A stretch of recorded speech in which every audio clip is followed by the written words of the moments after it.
A inveja é atraída fundamentalmente pelo seu medo de brilhar.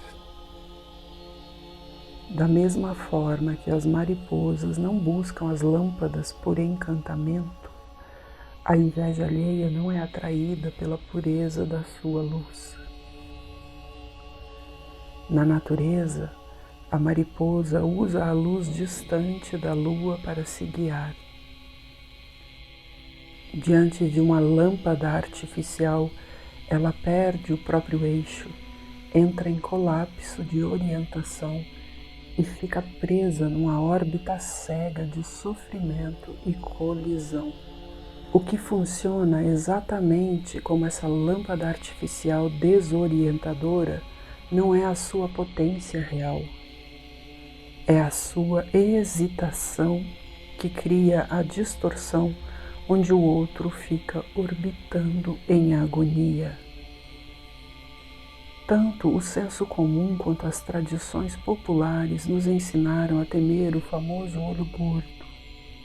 Crescemos acreditando que a inveja alheia carrega uma força mística capaz de impregnar nossa vida de energias negativas e trancar os nossos caminhos. Mas a verdade é muito mais sóbria. A não ser por intrigas mesquinhas ou fofocas de bastidor, que são apenas o bater de asas desordenado de quem está orbitando em sofrimento, o outro não tem o poder de barrar a sua abundância, a sua prosperidade ou a sua beleza.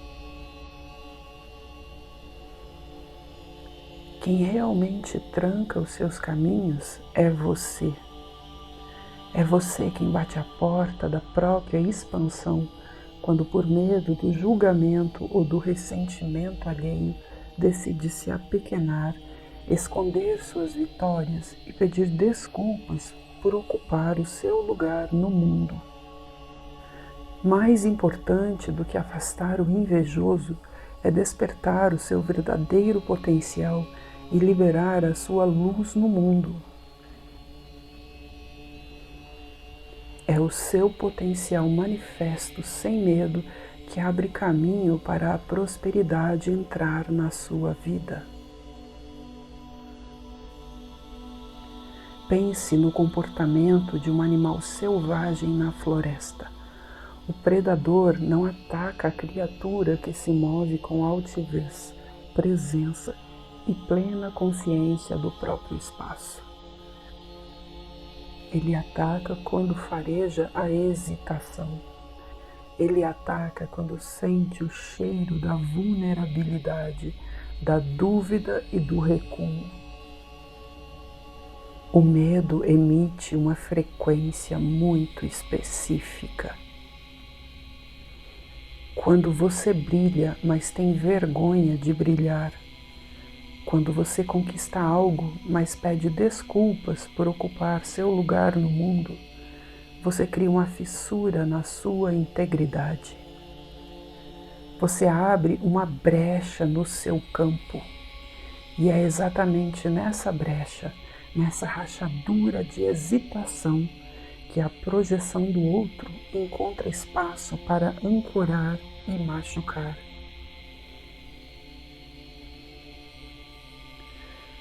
O que vamos inaugurar hoje é uma virada de chave, um método prático sustentado pela neurobiologia e pela tradição do vaso receptor para fechar de vez essas fissuras e blindar a sua presença no mundo.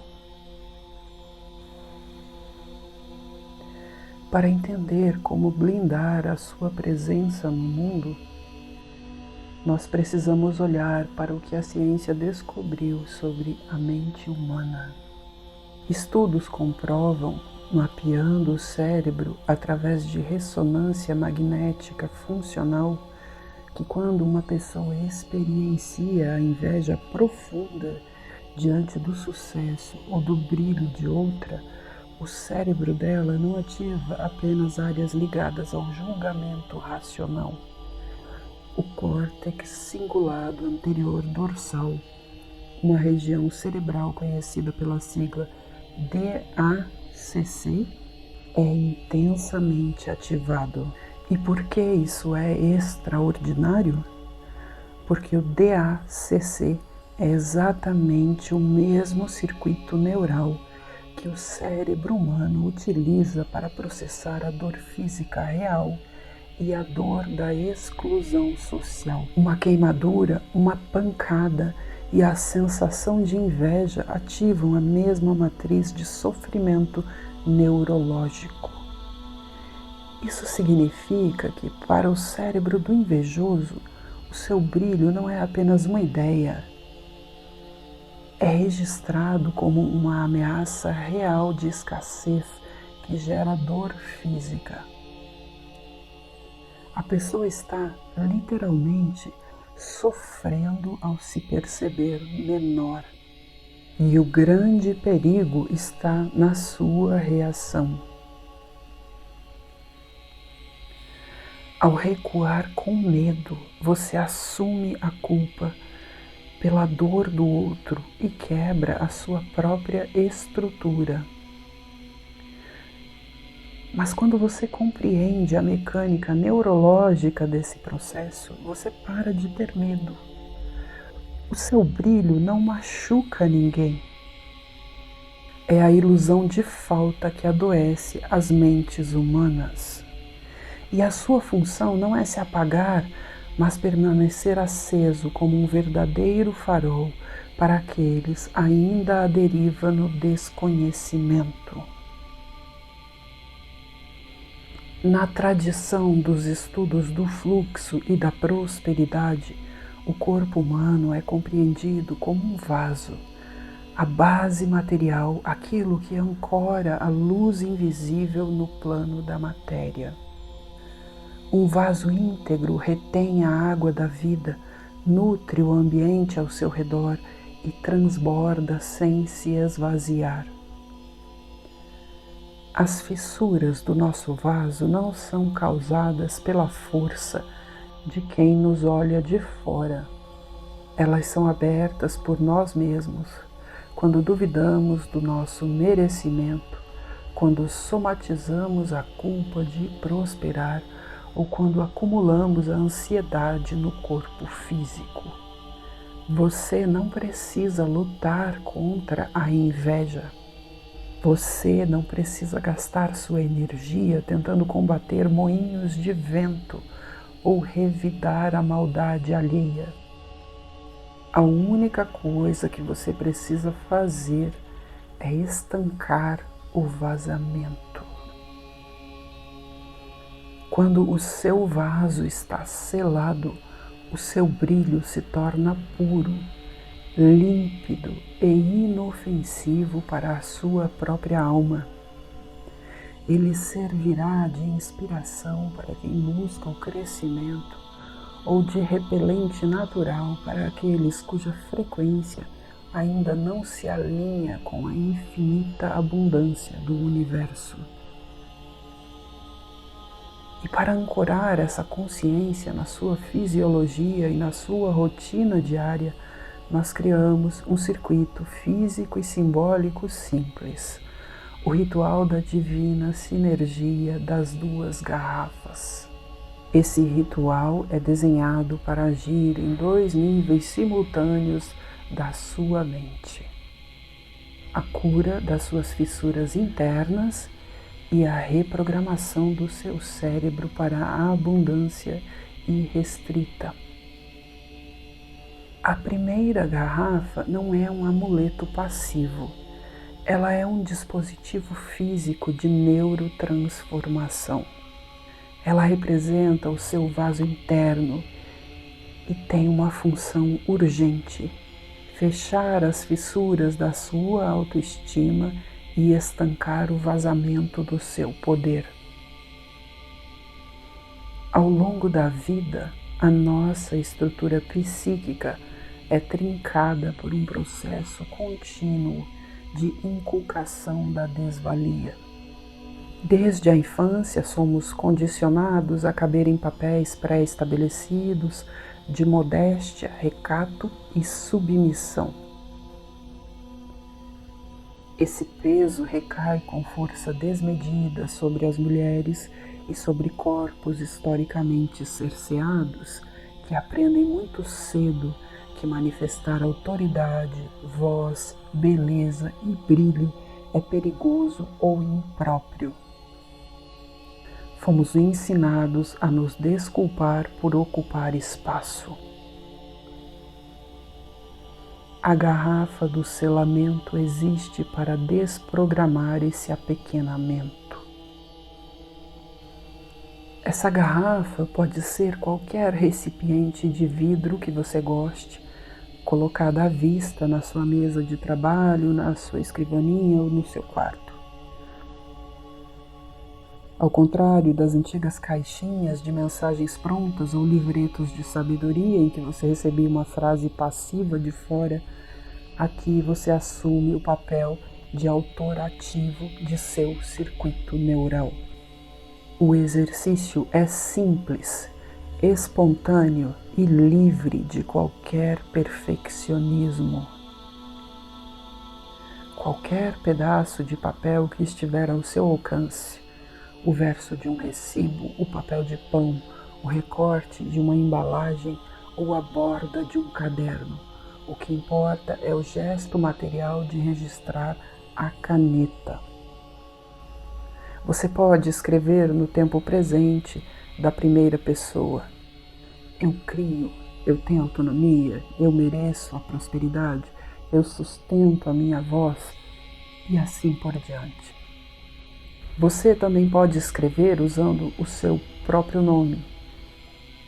Por exemplo, Ana é uma pessoa próspera. Ana sustenta o próprio brilho sem medo. A neurociência explica que falar de si em terceira pessoa cria um distanciamento psicológico imediato, ativando a metacognição. O cérebro é forçado a sair do modo reativo de autocrítica e passa a se enxergar de fora, com autoridade e respeito. Ao dobrar o papel e depositar a mensagem dentro da garrafa, você sela fisicamente uma fissura do seu vaso.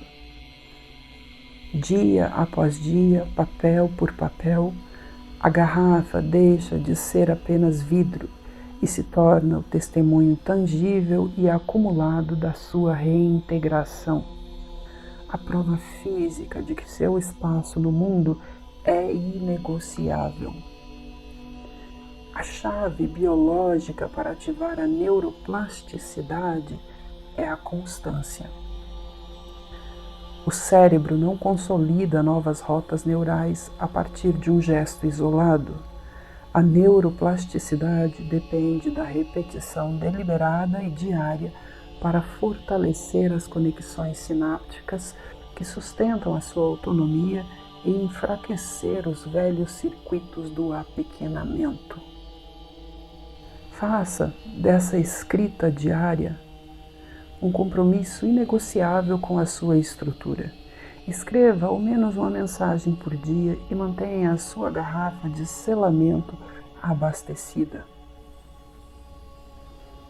É a constância desse registro cotidiano que reeduca o seu sistema nervoso, sela em definitivo as fissuras do seu vaso e transforma a certeza do seu valor em um hábito biológico consolidado.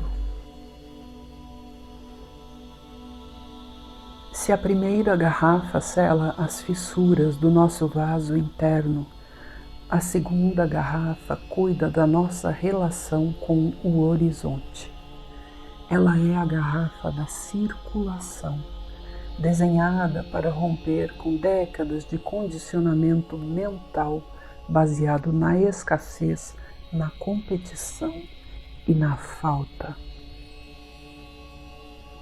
O estudo do neurocientista Hidehiko Takahashi demonstrou que o cérebro invejoso sente o ganho do outro como dor física, porque opera na ilusão biológica de que o recurso é finito. Quando vê alguém brilhando, prosperando ou sendo amado, uma mente treinada na escassez dispara um alarme falso. Se o outro tem, vai faltar para mim. Ou por que não eu? A garrafa da circulação é um recipiente físico onde você vai depositar pequenos bilhetes escritos à mão, mas com uma dinâmica diferente. Em vez de afirmações sobre você, esta garrafa é dedicada ao reconhecimento explícito da abundância no mundo ao seu redor, o que a neurociência chama de value tagging, atribuição consciente de valor. Sempre que você testemunhar uma conquista alheia, uma promoção no trabalho de alguém próximo, o lançamento primoroso de um artista, uma vitória genuína ou a harmonia bonita de um relacionamento, você registrará isso no papel e colocará na garrafa. Anote a celebração. Por exemplo, celebro a conquista de fulano. Reconheço a beleza e a prosperidade manifestadas ali. Ao comemorar conscientemente o ganho do outro, você desativa o circuito de dor do DACC e envia uma mensagem biológica clara ao seu próprio cérebro. A abundância é real, não há escassez no universo e aquilo que existe no mundo está disponível para mim no meu próprio tempo e à minha maneira. Diferente da primeira garrafa que exige a disciplina diária para reconstruir a sua base por meio da neuroplasticidade, a garrafa da circulação não precisa de uma obrigação rígida. Ela é um exercício livre e espontâneo para ser alimentada sempre que você flagrar o mundo manifestando algo digno de aplauso. Ao reconhecer o valor lá fora, você cura as fissuras do ambiente, para de alimentar a maledicência coletiva e expande a sua própria capacidade de receber. A primeira garrafa cuida do seu chão. A segunda garrafa cuida do seu horizonte. Essa é a divina sinergia. Pare de negociar o tamanho da sua luz para caber no medo alheio. Feche as suas fissuras, celebrando a abundância do mundo e ocupe o seu lugar com firmeza. Escreva para si todo dia. Governe sua percepção e manifeste como um artista.